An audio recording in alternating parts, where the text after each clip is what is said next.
great people, Seabrook's family, the other son and brothers there also support. One thing that Byron has done is he helped me from the beginning. I mean, when we were bringing in furniture, we were shopping, finding out a way, trying to figure this thing out, trying to which direction we going, what's this all about, how we want to make this successful. He was there and he challenged me. And I had certain avenues, certain directions I wanted to go in. He would challenge me. He would say, "Is that what you want to do? Is that where you want to go? How are we going to do this? What are you going to do about this? Who's going to do this? How are we going to get it done?" And all those questions we find what I needed to do. And for that, I'm forever grateful. Byron, come up, accept your scholarship.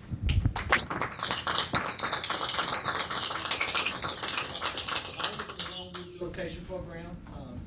In fact, he's taking care of all his finances. One thing that we do is we take care of electronic transfer of the funds. Byron took it up on himself. That's something he wanted to do, and he got in the program and he's doing great. He's on his way. 6 months from now, he'll be back eligible for school. And I believe he's not going to be leaving us. Once he's got himself together, he's going to be heading out to Ohio and starting from scratch there. Wish him luck.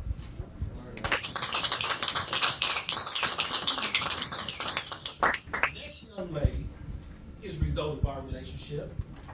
Oh, no. They had there was a Halloween night going on, and I had just talked with Anna about an opportunity to have a business like this. She said, "Greg, let's go for it." And she sent me my very, very first client for this program. It was actually from the streets in Jamisha Whiteside. Come up, please, accept your award. Very, very clean. She has a young son, and she's working very hard to get her life together. First off, I want to thank the supporters and the sponsors of this program. I want to thank Ms. Anna Caldwell for referring me to the program, and I want to also thank Anthony Davis to help me through the steps to actually get back in school. And one of my business obstacles would be me having a son and me being a single mother. I wasn't really expecting to overcome and get to where I am today. So for that, I am grateful, and I want to thank everybody for listening to me speak.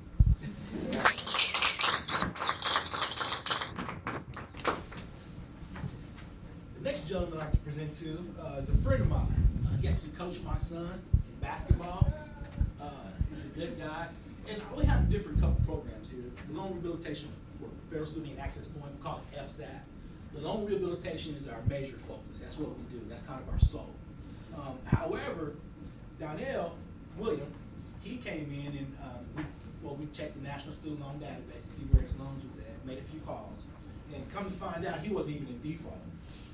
Doesn't have a lot of loans, has a lot of opportunity left. However, he wanted to make sure he didn't want to go in default. So we put him on our early outreach program. We have an early outreach track that we want to make sure that he doesn't go into default. So all of you, once you get done, we get you out of default. The ones that are, come and talk to us. We'll get you in our early outreach program. We want to cover you for 3 years. And the reason we cover you for 3 years is because every school has a cohort default rate that's measured by the federal government. And everybody that goes into default within a 3-year period is on that. It affects the city, it affects the state, it affects the nation. And right now, Kentucky is the 3rd highest default rated state in the nation. So there is a need. And the early outreach program is a great program for Mr. Wallace. When you come up, accept your scholarship.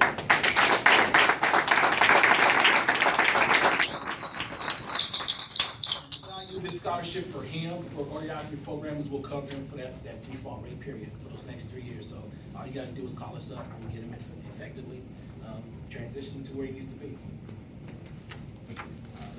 You know what I'm saying? He doesn't want to say nothing. Now he said something on the basketball court. He tells him he's going up his hands. This next lady is a very, very special lady to me. I really like her. She's in default, and as we look at certain characteristics and certain factors that lead to default, hers, generally speaking, is a lack of communication, not on her part, but lack of communication that's coming from the loan servicer. They create lots of barriers. What they do is they make money off of people like us, who try and try and try, and then it doesn't happen for us, And then one day late, we're right back in the default. We work hard, we do everything they say, and they send us through all kind of channels with all kind of paperwork that we're never going to get unless we just spend the next 20 or 30 hours specifically trying to do that. And they know that. And so she slipped back into default, but she's a great person. And we're going to make sure that she gets out and that she stays out. And she's been to college and she's done what she had to do. And we want to find ways to make sure that those colleges and those loan service providers take away those barriers so that we can make this a seamless process and we can stay out. And Tina?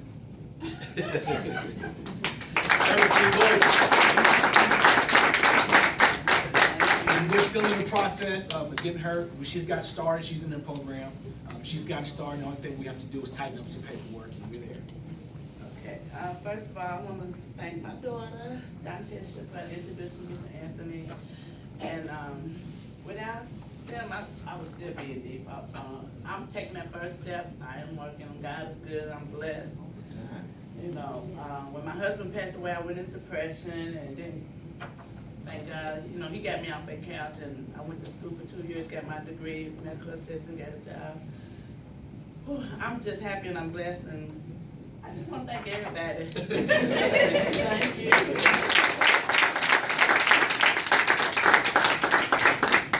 This next gentleman actually met here in the building. When we first started, me and Byron first started coming up here, he was working here, and he was actually security. And one day he stops me, and he goes, "Mr. Davis," he says, "I got a question." I said, "Okay, what kind of question?" He said, "I got a question about my student loans." I said, "Well, come up to the office."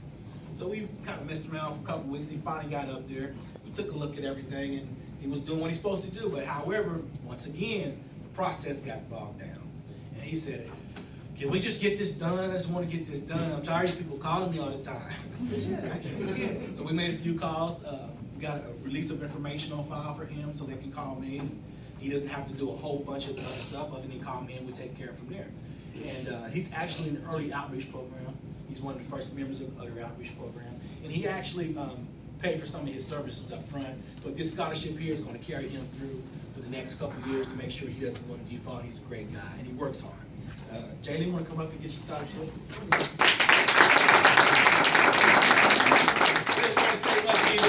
You just woke up. You want to speak? Okay, he wants to speak. Great.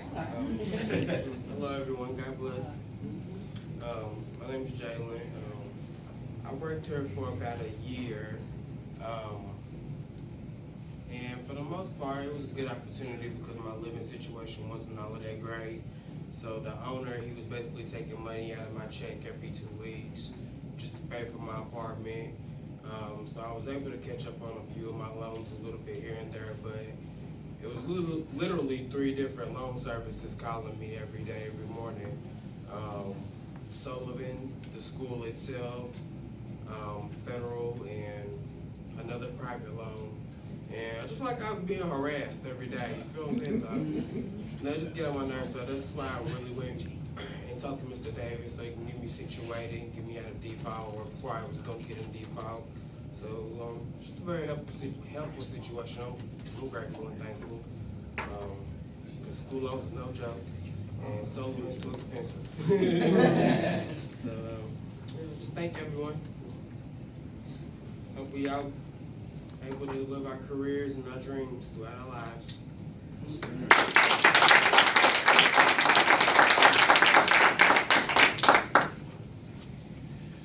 As we know, this process is complicated and it takes twists and turns.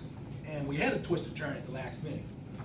We had a gentleman who, he was going through some struggles in his life, and I had met him, he was in a program with a friend of mine who was actually a counselor, and we got him to a point where he could get started in the default process. However, as you know, some things happen positive, some things don't happen so positive. I'm sorry, forgive me. Okay. But so some things happen positive, some things don't happen positive. So he kind of fell off the radar. And so when he fell off the radar, I made a call, I reached out. I said, "Hey, listen, I got somebody who's not going to be showing up. Would you like to step in? Can you step in?" She said, "I'm not ready." I said, "Well, you got to be ready." She said, "Okay, I'm ready." So the last minute, a couple days ago, she stepped into the program. We haven't actually got her started yet, but I do know her that this scholarship is to help cover those costs that's gonna be associated with getting her out of default. I do know her story and I know what she's involved in. It's just a matter of getting it worked out and make sure that she doesn't get out of default and don't go back. That's where we're at, so. Jasmine, you come up and get your So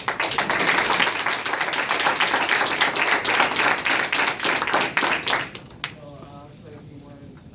Just like Jalen, just like him, I got tired of being harassed every day, getting phone calls from multiple different phones. I graduated from Bellarmine, so they're not cheap by far. That was 3 years ago. They tell you it's going to be 6 months before you can get 6 months before you got to start paying. Those 6 months for Anthony keeps telling me, come by, I'll help you out. I'm like, well, what makes you any different than these other people? I've been involved. And I've been in the rehab, and rehab wasn't working for me. I got too many of them. So hopefully this will be a good program for me.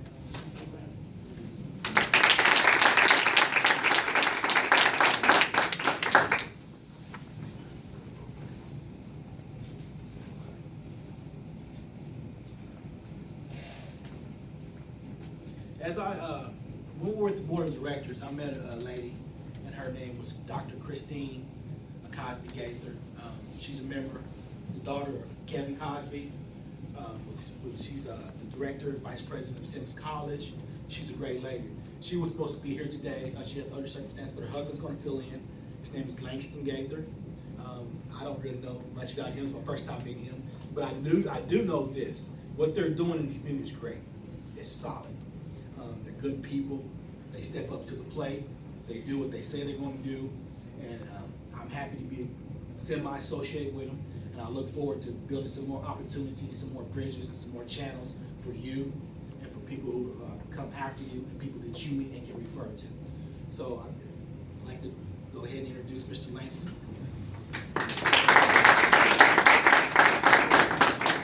First of all, thank you, Mr. Davis. Thank you, Anna. I appreciate the Simmons love.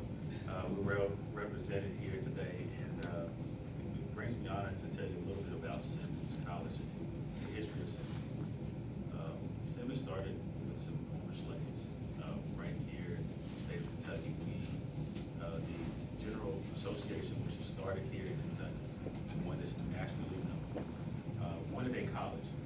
These were former slaves who weren't very well educated, but said, we want our future generations to be educated. And they snuck away. And we like to say they snuck away, but really they did it brazenly. And started a school against all odds. They even hooked up with the University of Louisville. At the time, it was called Normal College. It was basically the segregated wing of the University of Louisville. And Normal College, of course, was unnecessary once desegregation happened. Simmons College was born, meaning the current former person who started Simmons College, Mr. Simmons from Philadelphia, former slave, was named, the college was named after him. So upon that history, Simmons has continued to be brazen, meaning they just wanted to continue to exist right here in the city of Louisville, being the oldest HBCU in the state of Kentucky, and still only privately held. They're not supported by public funds, they're supported by people just like you.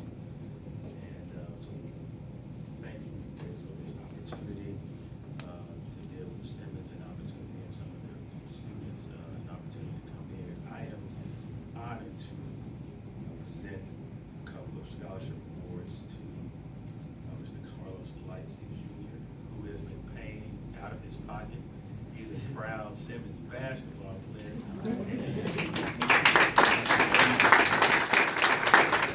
I want him to say a little bit about you because he's known, Like his father, step up, please.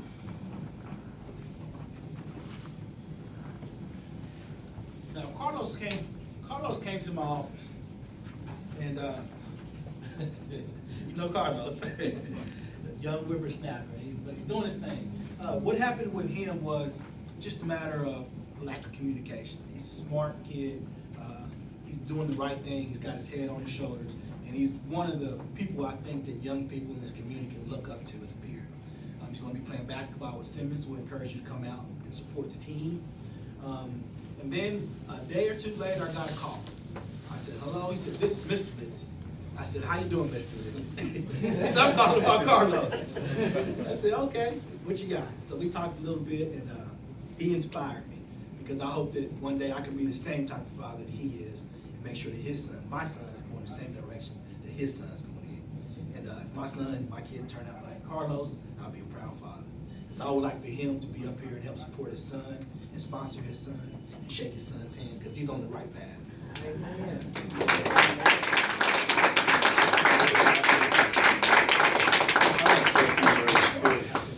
Like I said, I've got this text from my son, and it was about this 12 students getting scholarships, and I'm like, oh Lord, here we go with another loan. Another loan, another person calling. And I also like how you said he's paying for it. Yes. Daddy's paying for it. But like I said, anything we can get, we're most grateful for it. Like I said, he's gonna get this, and I'm most definitely gonna make sure we pay it forward. It's like I said, God is good all the time. And we went through struggles. It's been hard. He went to school up in Lexington, and I think that first year every kid goes through it. You know, they get to look partying out, and it's pretty well go up there and waste everything. You know, yeah, have a good time. You know, Dad and Mom's got this. You know, so wasn't much longer. Look, I said, you might as well pack your bags. Come on back home. You ain't going to school. Let's go to work. Which I give credit. He will work. And when Simmons, this opportunity came, they was going to start the basketball scholarship and the team and everything. And my wife seen it on Facebook and sent it to him. I said, well, he asked me, I said, it's up to you. I'm living my life. I get up and go to work every day. I've got everything I need, you know. So I told him, it's up to you. It's your choice. If you want to go to school, I'm here with you. I said, me and my wife's here, you know. So he said, well, all right, I'm going to try out. And he made the team. I'm highly thankful. He made the team, and we just looking forward. We ain't looking back. The past is past. Leave it to where it's at, and just, you know, thank God that you made it through it. Let's look forward. One thing I can say, let's do it.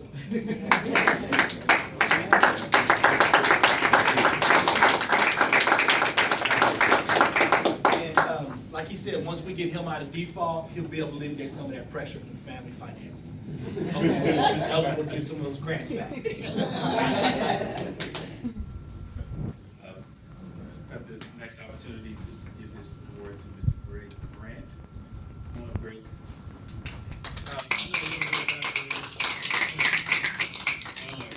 I met Greg a couple of years ago through his wife. They're both faithful members of St. Stephen as well. And we're going to both try to get him and his wife to Simmons. He was in a little bit of default, so we're glad that he's gotten this scholarship. So it's good that I know we're well represented here at St. Stephen and Simmons, and we appreciate the opportunity. And Mr. Davis, I want you to go ahead and say a little bit about Greg. Sure. Yeah, like I said, when we reached out with Simmons, introduced to Anna, and with that contact and that relationship, I met Greg. He called me up immediately. I got a phone call that said, hey, we got somebody in default who want to do Christmas P.A.S.S program. You got some space? I said, yeah. And about 10 minutes later, he was on the phone, enthusiastic, ready to go. Came in, he shared his life story with me, we talked, and we became friends. The one thing that he has a history with is working with TARP and working with some of the transportation outfits here in Louisville, and that's just something that we actually want to do with FSAP. We want to reach out to the community because we know the transportation is a major issue. I've had to go talk to different people where they're at as opposed to having to come to the office.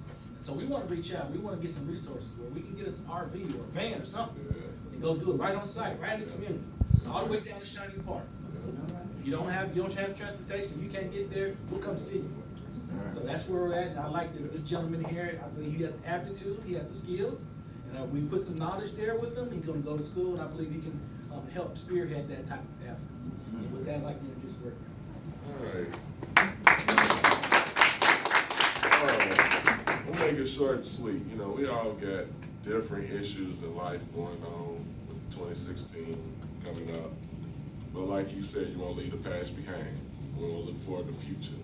And like I just told my man Langston, he didn't know, I just want to own my own business one day. You know, I want to give back to the community. Even though I'm a young man, I'm only 37, been through some similar situations like the rest of y'all. But I just want to give back to the community, own a couple of transportation so I can give back like Tark 3 does, or some things that Tark 3 doesn't do, and Wheels Transportation where I used to work for. And I just want to own a transportation to get people back and forth to school, because I know we ain't got no transportation buses to get back and forth to school except P.A.S.S. And I just want to work with them and see what we can do, put our minds together and get back on track to get back to our community, Kentucky. That's where I'm from, Louisville, Kentucky. So we're gonna do it. I need everybody's support. Everybody support him. We're gonna get back. So everybody do their thing. Thank you, Mr. Davis, and everybody else. So let's do this thing, y'all.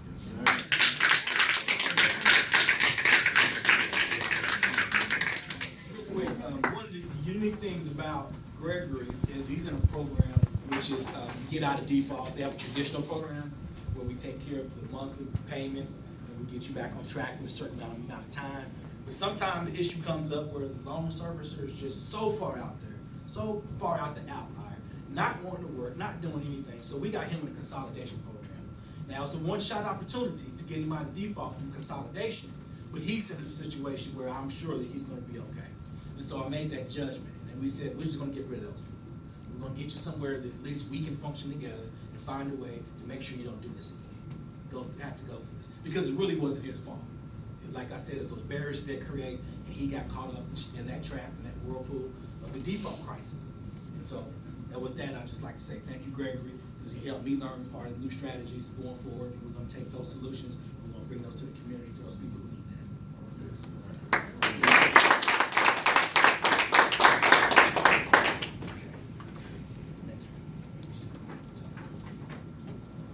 The next lady I would like to introduce is Lori Ackerson. Lori Ackerson is an attorney here in Kentucky, and she's been an attorney here for a long time. And we need to thank her for all the wonderful, beautiful refreshments and the food, and she has supported me. And one day we were standing in her kitchen and she was cooking as usual, getting ready to prepare food for everybody. And I said, Lori, I got this thing going on here. And she goes, well, what do you got going on now? And she started asking me questions, and those questions helped me qualify exactly what I was really doing and helped me refine it. And it helped bring this program about.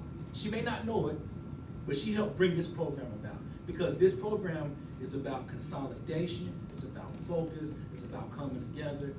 We can't have people come in at one at a time, but the impact is not the same. And she said, you gotta go out there, you gotta do something, you gotta show them. Just get one, show them what it does, what you can do, show them how it works, and then we can go from there.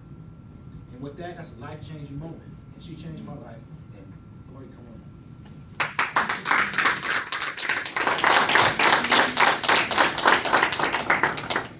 Well, there you go. There's an introduction. I don't know that it's all that deserving. You know, Anthony asked me to speak today, and I was really honored to be here, especially sitting here and listening to all of your stories. It's very inspirational. When I met Anthony and he starts talking about these programs, first I had to get past all the initials. I'm like, which one? I'm confused. But his passion was very contagious. His commitment, his just his drive, the way he talked about it, I was like, this is very exciting. He mentioned that I'm an attorney, so I've been to a lot of school for a long time. And it's you know, I would probably be considered a traditional student when I went through, but it wasn't without its struggles.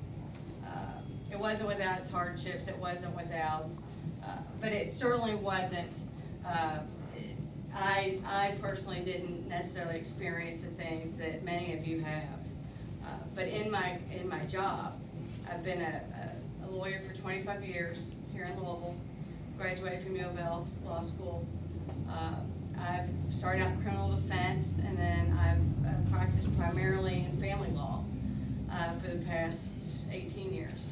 So in my capacity as a family court lawyer, I've seen it all. I've seen families struggle. I've seen people just struggle. A lot of times what they need is some support. They have no support, they're going through divorce, they're going through some life problems, CPS gets involved, you know, nosy neighbor, I mean, you know, you've got it all the situations. And what I have found is that the people that have support do better, and they succeed. And the people that have the drive to want something better. And that's really the first step, is just wanting something better. And knowing that, you know, there is help out there. So when Anthony talks to me about his program, you know, I'm thinking this is probably the population of students who thinks about those students. The students, the ex-students, students in default, the former students. But that affects your whole life, whether you're trying to get back into school or whether you have these lone people calling, and that's just, you know, that's affects so much of your life and your families. So as a divorce lawyer, you know, it's good, a lot of times good people doing bad things, but the part that keeps me doing it, keeps me practicing that area, is that I see people transforming their life, whether they wanted the divorce, didn't want the divorce, or their children are removed because of a substance abuse problem.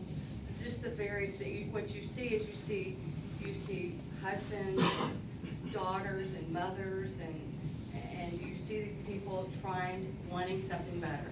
So when they want something better and they get the support that they need, then their lives are transformed. Their children's lives are transformed. Their husbands, their spouses, their mothers, and it just affects it. And then they pay it forward. And his program, I feel, is just an inspiration to help those people that need it. And we all need help at times.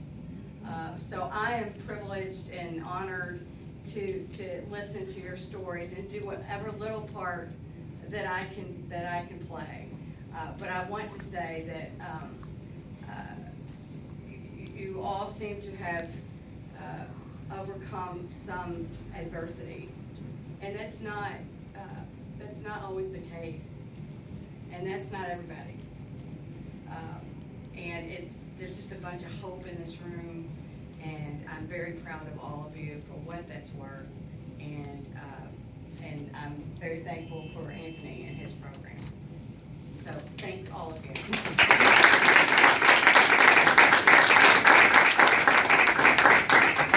I get to get out some scholarships. And the first one is Dantisha Gaffney.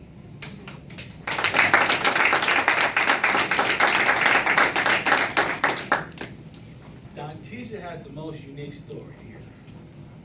I met her at the Urban League. We were doing some community outreach and some focus there, and they were interested in the program. So we were sitting there and we were talking, and the new director there, she goes, well, you know, we have somebody in default here. I said, okay, who? And she goes, well, she's coming upstairs. Now, when I first met Dantisha, she had ran me around about 5 or 6 different circles. In the building, out the building, come back, nobody's calling, nobody's doing this. So when she came up, I said, oh, Dantisha, okay, that's fine. So we sat there and I said, well, we can take care of her right now. There's no reason to wait. You don't have to, she didn't have to come to my office to do the program. We can do it right here, right now, and we did. And we got her in the program, and we got everything done. We got her situated, and a few days later, I went back on those transportation issues, and I kept going to the Urban League. She got all her paperwork signed. She stayed on top of everything. She'd call me. She would call me. She would ask questions. I would give her answers, and she was great. And so with Dantisha, and not only did she do the program for herself, but she reached out and she started referring people to it. And that's what this is about. It's a peer-led opportunity, and that's what we do. So Dantisha, a few words.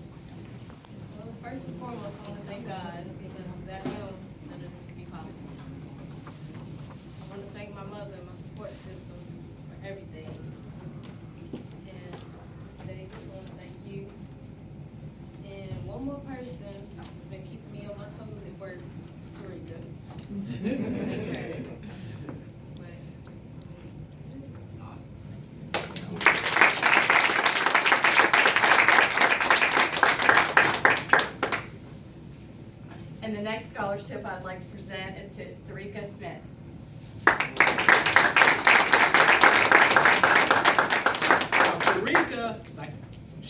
her from Dr. Tisha. Dr. Tisha called me and said, hey, I got somebody in default need to get out. So when I met her, I automatically knew what it was. It wasn't Tarika. It was barriers. As soon as she talked to me, she's working hard. She's raising her babies. Here's one. Hi, baby. And she's raising her babies. And I said, Tarika, what's going on? And she told me. They had ran her here, they had ran her there, ran her in all these circles. And we said, we're going to fix this. And so what we did is we did her very similar to Gregory. We said, if that's the way they want to act, if that's the way they want to be, then what we're going to do is we're going to remove that barrier. Just get rid of them. So we did a consolidation program. It's a little bit different from here. This same process, but except hers took a little bit more legwork. We got to send the paperwork in, but she's on her way. The paperwork's all has been in. She's got the Department of Education has sent the cancellation process to the people that we don't want to deal with anymore, and she's on her way. And I'm very, very confident that she's going to make it. Hello, good afternoon, everyone. Hello. My name is Tarika Smith. I am a graduate from Spencerian College. When I did get the information from Ms. Natisha, it was great information for me to be able to get out of default, to get my loan back into repayment plan. I'm on my way of doing that, and to educate anyone or help someone else in the community, and to also keep my babies on track and making sure that they don't get behind in that way, and be a strong parent and helping sure and making sure that they are getting the education that they need, but making sure that it's affordable for them as well, just like it would be for me. So thank you all. Shout out to Mr. Davis. Thank you.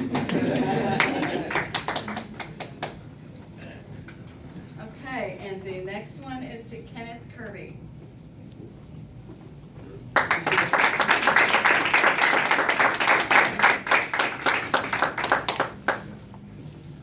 Now, Kenneth's going to do our valedictory speech. He is my poster boy. I met Kenneth way back before we started consolidating this process, in the early stages of what we were doing. And I had these signs up. I was all excited. And I put these FSAP signs up. Come in, come see me. He gave me a call. He said, hey, I see your sign. I said, which sign? He said, where'd you see this? I saw it on your building. He said, I'm in default. He said, I need to come talk to you. I said, okay. So he comes in, he starts talking. And we talk and we talk and we talk. We talk for weeks while we're working on this process. He's a very interesting man. And so one day I'm sitting there and I'm talking to him. He says, you know, when I get out of default, what am I going to do next? I said, well, we have an early outreach program that you can get involved with, so we can make sure your loans don't go back to default. And he said, yeah, that's fine, but what are we going to do next? And I said, well, what do you want to do? He said, I'm going to go back to school. So we started looking to the process to get back into school. And I said, well, where do you want to go? He said, I don't know right